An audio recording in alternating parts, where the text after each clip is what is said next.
Assalamualaikum warahmatullahi wabarakatuh.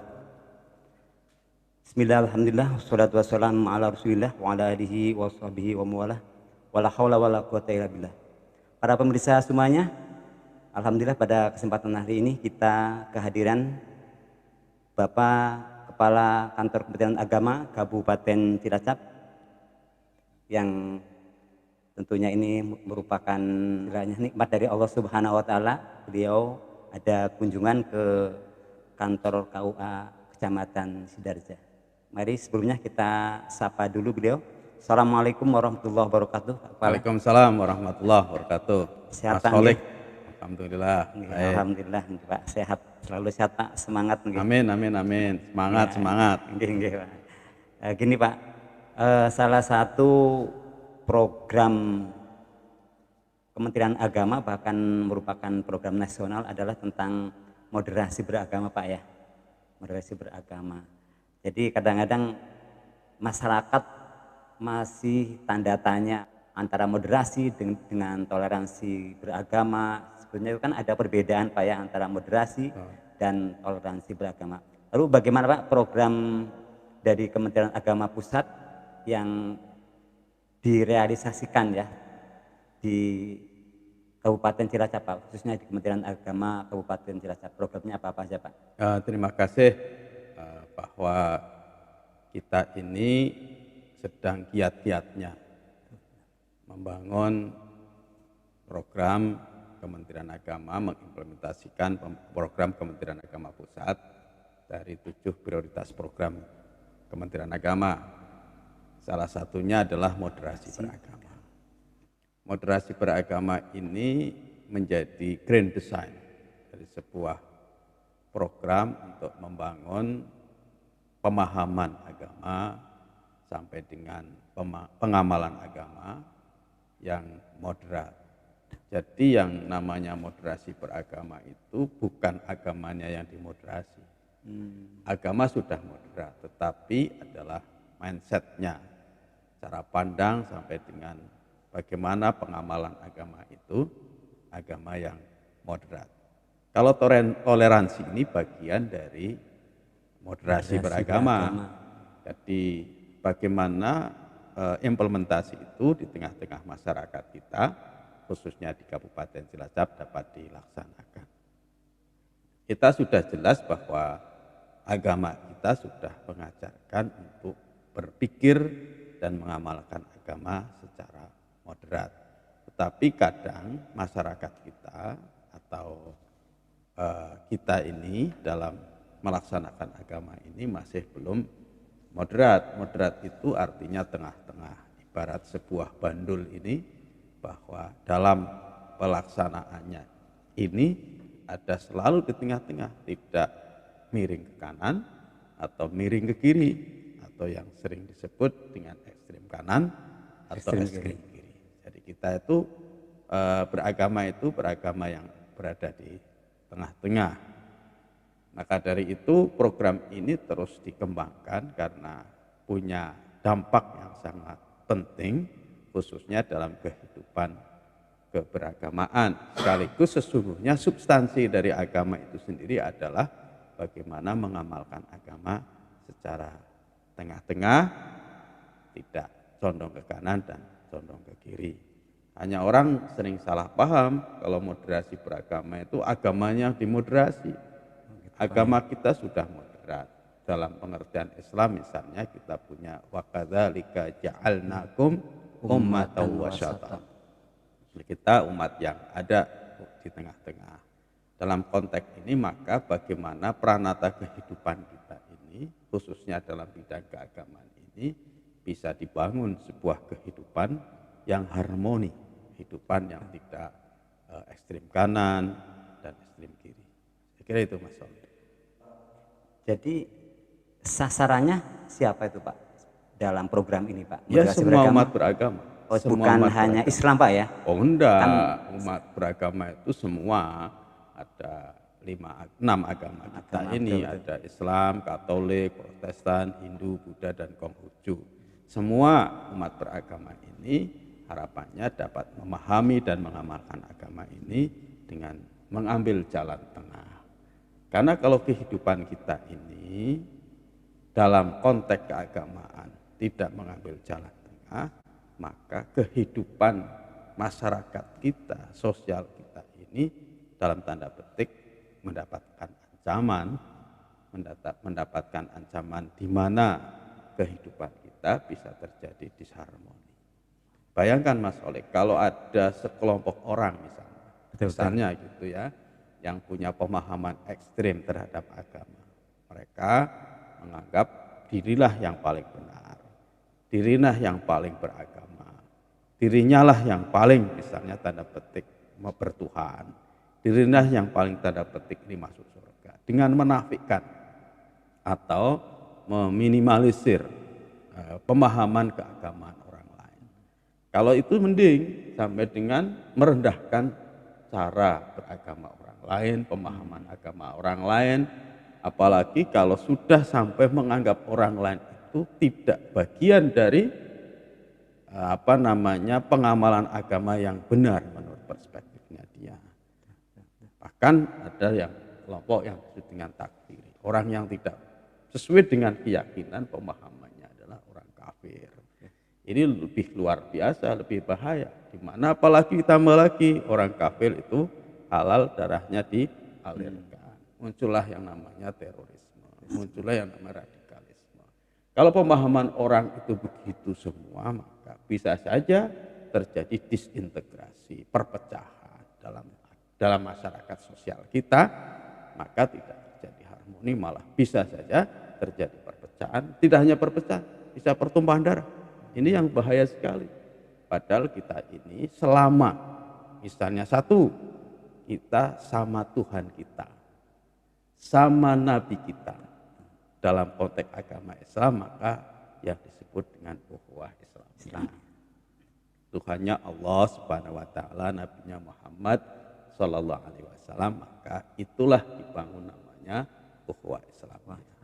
Kalau kita sama-sama walaupun beda agama, tapi bumi yang kita injak sama, tanah air kita itu sama, negara kita itu sama, Indonesia, maka kita membangun namanya ukhuwah watoniyah. Kita itu sama satu bangsa Indonesia, kira-kira begitu.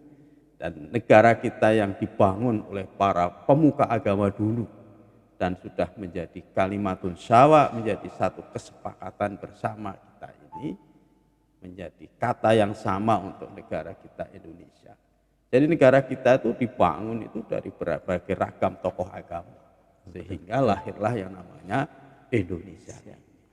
Itu namanya ukhuwah watoniyah. Ada juga kalau kita sama-sama manusia, kan gitu ya, sama-sama insan, kita sama-sama punya hidung, telinga, kuping, bahkan kita punya ada ukhuwah insaniyah, ukhuwah basyariyah. Jadi sesama manusia ya tidak boleh kita saling merendahkan, sesama makhluk Tuhan bahkan tidak boleh saling merendahkan, apalagi menyatakan orang lain yang sesama makhluk Tuhan ini di muka bumi ini adalah musuh kita. Kan ini bahaya sekali dalam konteks kehidupan kemanusiaan. Bahkan agama itu sendiri ada namanya beberapa 5 prinsip kehidupan. Ada salah satu hifdzun nafs, menjaga yang namanya jiwa kita. Ada hifdzul mal, hifdzul hal, hifdzun nasr, dan seterusnya itu yang menjadi prinsip dari pokok agama, khususnya agama Islam. Ini Pak, kita kan katanya deh wasaton di tengah-tengah Pak ya. Maksudnya itu gimana Pak? Kita di tengah-tengah di mana? Ada informasi ekstrim kanan, ekstrim kiri, itu maksudnya gimana Pak? Kadang-kadang orang tahu, wah itu orang ekstrim, jadi ekstrim kanan, itu gimana maksudnya Pak? Jadi ada ekstrim kanan itu mereka yang dalam beragama adalah merasa paling benar atas gitu, pemahaman agama dengan menafikan kebenaran orang lain, bahkan menjustifikasi orang lain yang tidak sesuai dengan pemahaman agamanya adalah bagian yang di luar mereka, bagian di luar mereka sekaligus menjadi musuh mereka. Nah ini ekstrim kanan, atau mereka menjadi bagian yang lawan daripada mereka. Bahkan di sisi lain ekstrim sampai dengan munculnya terorisme itu. Kemudian ada ekstrem kiri, di mana dalam pemahaman agama ini mereka bebas, terbuka, tidak menggunakan dalil atau teks-teks agama dalam memahami agama. Jadi mereka yang namanya kebenaran itu didapatkan dari kehidupan nyata, dari kehidupan manusia itu sendiri, dan kemudian tidak menggunakan teks dalil dalam memahami kebenaran agama. Dan ini yang disebut dengan liberalisme.